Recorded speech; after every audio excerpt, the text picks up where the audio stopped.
Are streamers ruining ARPG games like Diablo 4 and Last Epoch? I want to know if I'm ruining Last Epoch. So, you know what? It's time to find out. Let's see if I'm ruining ARPGs. Greetings, everyone. It's Alexor again, and this is an interesting topic, isn't it?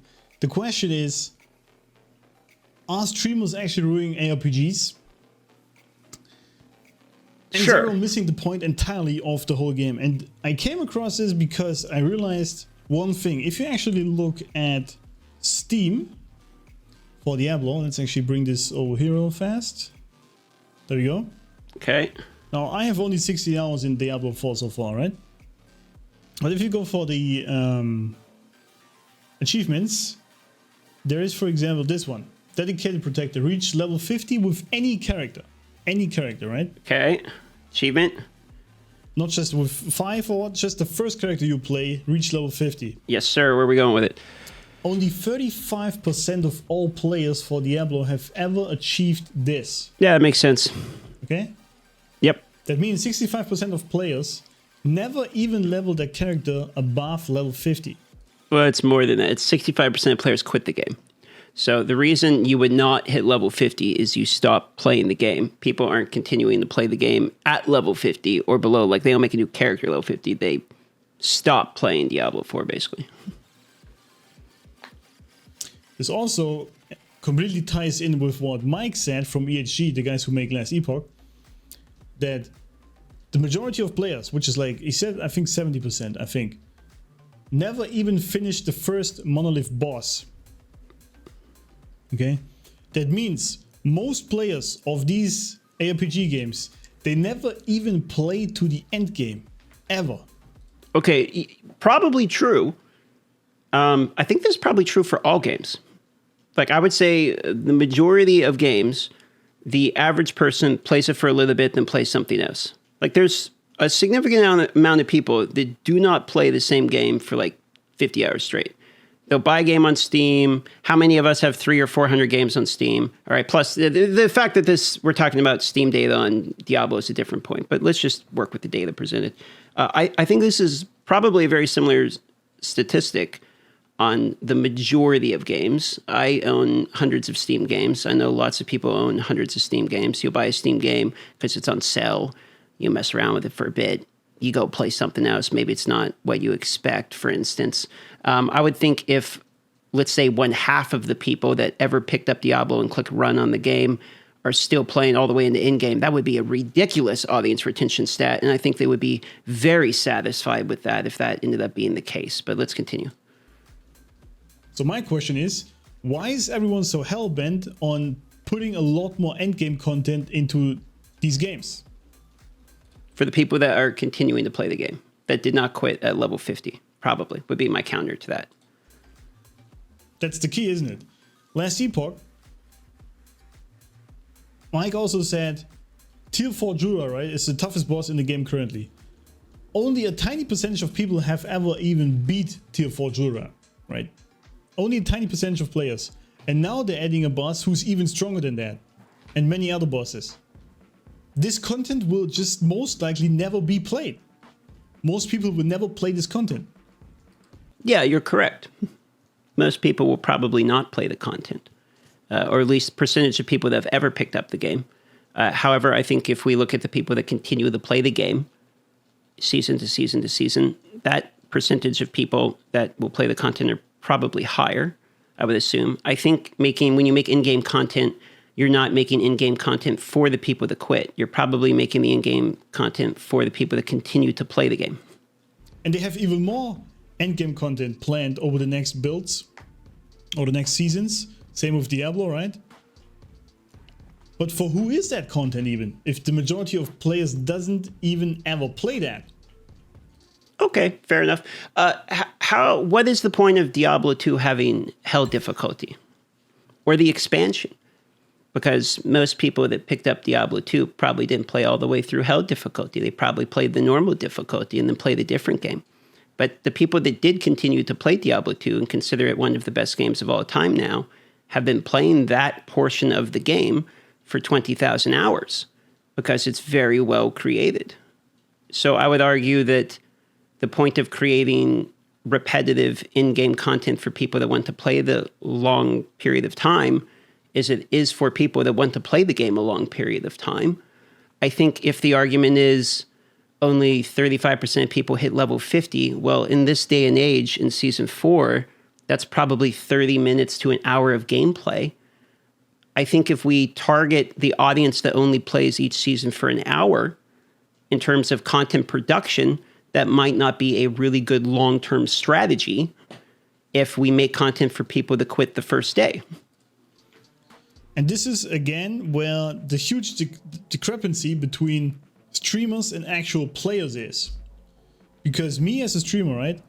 Or any of you guys, your favorite people, just want to call some names. Rax, for example, right? Woody from Diablo, Asmongold, Rob from Diablo, Aaron, for example, for Last Epoch, whoever you want to name, it's just top of my head. They just zoom through that content, that new content, within like hours, because they play the game 8 hours a day or more, 5 days a week or more. So you're just through the content super fast. But your regular dad, right? Your regular dad guy, or even a regular just person, has maybe like 1 hour per day. Let's say, let's be generous and say 5 hours a week. He has time to play this game because of family, job, other things, whatever it is. And these people would just never get to the end game. The only way for them to experience the end game is through streaming. So if they can't get to the end game because they don't have time to play the game, why would we develop more content for the people that can't already absorb the content that's in the game? If the point is they can't get past level 50 because they don't have enough time, then why are we creating content for the people that can't play the content anyway? Now I see one reason or one way this whole thing could work or could make sense is if a streamer or content creator, let's say that, plays through that end game, it is sort of a marketing for the game for people to buy it. That is true. But my problem, which is why I bring this whole thing up, is this is actually a bad way for the devs to look at the game. Of course you get some marketing, but the content you create and spend months developing on, most people will not even play that ever. Now Diablo, I think, is doing a somewhat good job at trying to sort of find the balance between endgame content and early game content. But what about this? Okay. What if instead of throwing so much time into endgame content, we, for example, completely drop the whole Paragon system in Diablo? We have a skill tree that goes to level 70, for example. Okay, let me finish this point. And we have, instead of 5 classes, we have 10. Okay, so first point is I would love new classes as well. This is something that I think we've seen feedback everywhere, and we are getting new classes in the game. The other point is some of the people that would name drop, Rax, Woody, etc. As far as I'm aware, all of these people have talked about the skill tree having further progression would be nice. Removing the Paragon system from the board entirely would be removing something that we already have put dev work into. And I don't understand the reason to removing progression systems in the game. I do think 10 classes would be better than 5, but asking the devs to create 10 classes out of thin air all of a sudden might be a harder ask than asking them to create more in-game modes. On top of it, I do believe that the player who quit a level 50 with 1 class is more than likely not going to stay in the game to play all 10 of them. So there's a lot of things that are offered here by him that I do like. I would like more classes. I would love a paladin. But I do fail to see how this is separate from streamers ruining the game because they believe more in-game systems and progression systems could come to the game. I guess I'm not seeing the correlation here. Now, you can't really do this in Diablo 4 or even in Last Epoch. It's too much overhaul. But let's just think of a new RPG that comes along. It has 10 classes, goes to level 70, and this is the main game. This is where you do everything. I mean, you could also just make it to level 100 if you like the number 100. You just get there faster. And the way there is more fun. The campaign is more fun, or even skipping it, you have more things to do right from the beginning. You have more skills. Last Epoch is already doing this. More skills to play with. And So I think his point about wanting everything to be more accessible from the beginning is pretty close to reality. I just replayed through the campaign this week, as a matter of fact, and I was able to temper like from the beginning, meaning I could one-shot campaign bosses. You can literally do the World Stone Tier 3 at level 1 at the moment. One of the people we mentioned here, Rack, showed that. You can just temper your stuff and literally do it. The pit, you can actually do up to a point and level through the pit if you would like. The Nightmare Dungeons start in World Tier 3. They don't start in-game. Getting to level 100 has never been so fast. I think I'm of the belief that if people can't get to level 100, they probably don't have time to play the game. Which is kind of along the same lines as his original point, which is if they only have 5 hours a week, they can get level 100 in a couple weeks throughout the season, but I think that's more of like maybe they need to solve whether or not they have the time to game as much anymore.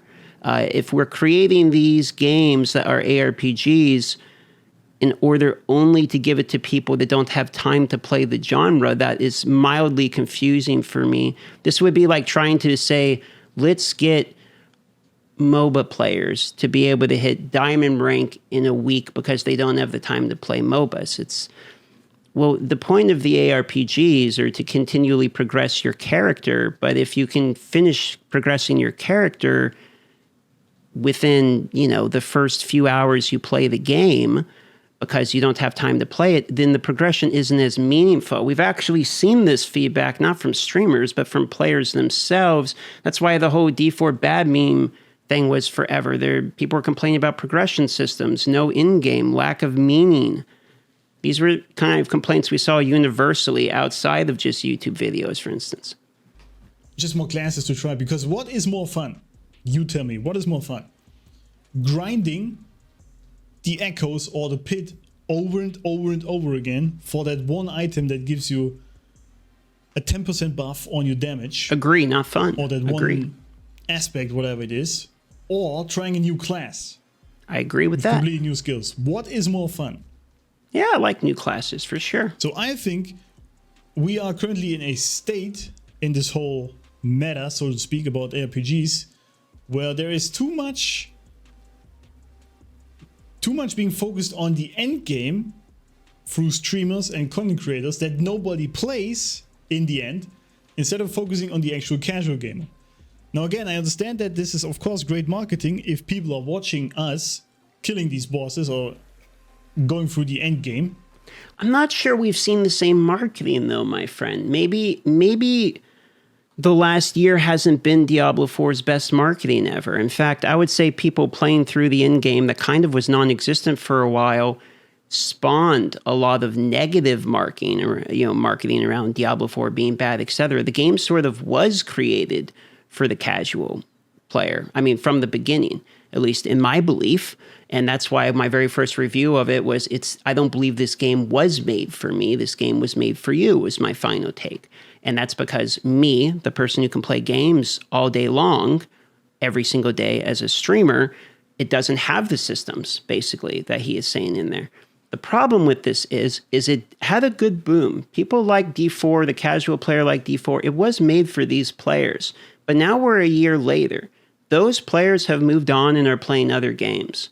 The people who loved Diablo 4 the first month, the people who quit at level 50, they played it, they had a good time, they moved on, they've absorbed the content. They can't continue to create content for people that are no longer playing the game in order to bring them back. They didn't play all the content to begin with.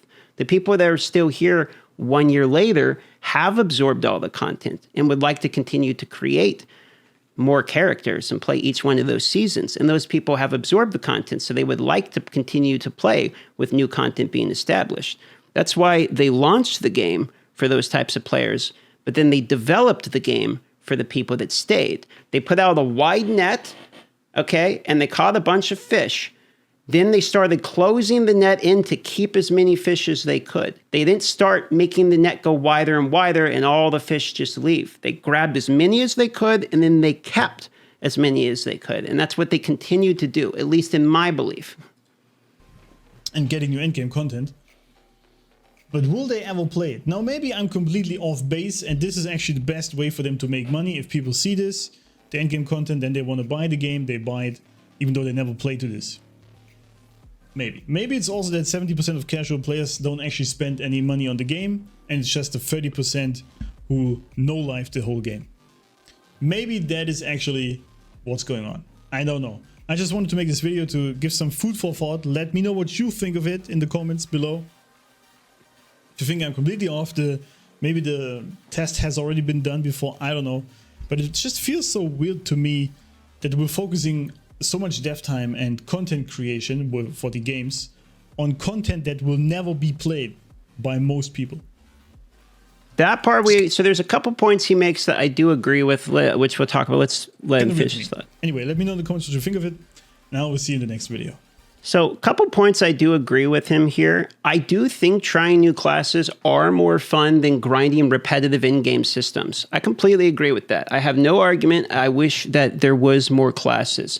I do believe that in-game systems aren't probably a waste of time because they have been asked by more than just streamers. I believe that a large amount of people who have played the game and continue to play the game probably want in-game systems at this point, or at least that is my belief. I also do agree with him in particular that the marketing could be a factor in terms of it's good to have people continue to play the game so that it's marketed, but I don't know if that necessarily paid off for Blizzard as well. I would say the last year has been pretty rough marketing for them, to be quite honest, and at this point they're trying to turn that around. I'd say the last season 4 was actually probably more what he was asking for, because season 4 didn't really add like tons and tons of in-game. They redid the portion of the game that was already there. Like they redid how the blacksmith works with upgrading. They redid the itemization. They had to go backwards and fix some of these things, and it was pretty well received. So there's some points here he makes that I agree with. I don't think they can continue to make the game for people that only play it a couple hours every here and there. It's already that sort of game. They've decreased the leveling experience so short now at this point that I think it's more accessible than almost any ARPG in the space at this point. So just my take on the matter. He had a couple interesting points there, and I'll put the link down below in case you're interested in watching the video as well. The one point that I kind of will push back on though is that part about streamers are ruining ARPGs. I don't know. When I see Rack spend all of his time putting out well thought out feedback, bug reports, siphoning things that people are saying in the chat, I don't think that is necessarily ruining the game. I would say, in my opinion, that is helping the game progress. I've actually seen Blizzard themselves be very appreciative. There's a program in which they interact with as many content creators, YouTubers, streamers, or not streamers, long-term players of the game, and those players have access to a large amount of feedback through their community. So it's almost like, when you have let's say a row of activists, okay, that all have an opinion, and they're on behind a picket fence, okay? But one guy's got the megaphone, yelling the chant. That's sort of like a YouTuber or streamer. All of these people here they're trying to make a point, but one guy's got the megaphone. So the guy with the megaphone's job very often ends up becoming sending the message from the people to whoever they're talking to. At least I have fallen in this category multiple times where I've seen feedback from chat, from YouTube comments, Reddit, Twitter, whatever you want to say. The people that are playing the game actively enough and care enough at least to get into the comments, take this message from these people and hand it over to Blizzard. And so for that reason, I would say that if most people are all saying the same thing, there might be some truth within that matter. So are streamers ruining ARPGs? Maybe, but I don't know if they're for the reason that he's stating about we're making them focus on in-game. I would say what they do is look at their data. They look at audience retention. And if they see people get to in-game then quit the game or aren't getting far enough into the game to experience these things, they're going to look at those audience retention points and they're going to try to solve them. For instance, one of the audience retention points that happened was leveling. He points this out himself in his own video where people stop leveling around 50. So what did they do? They made leveling shorter to try to cut into that audience retention gap. The other part they're losing players is when they hit max level. They think they have nothing to do. People get bored at that point. So they add in systems for the people that are staying there. And that's why they've been talking about a systems version of RPGs, etc. So I think part of what he's saying is true, that there's definitely room to improve. And I think Blizzard would probably agree with this, at least their actions would dictate so, that there's room to improve in terms of audience retention of the lower part of the game. And I think that they have been trying to streamline that process to get people into in-game, because 100% what they want, right, is for people to play the game into in-game and then stay in the game. They don't want people to quit at level 50, so they're trying to make it where they can get past that. And they don't want people to hit in-game and then quit because there's nothing to do. So maybe there's a world that exists, and I would argue it's the one we live in which you actually need both of these things. You do need to focus on the early game, like the gentleman states, but you also need to focus on the in-game, because the point of the early game is to get to in-game. And if you get through the early game and you had a good time, you might stay around long enough to play the in-game. And in that case, then you have a game you're playing for years and they continue to develop, like we've seen with their previous iterations of the same series. So there's some points I push back on, and there's some that I think he makes a lot of sense.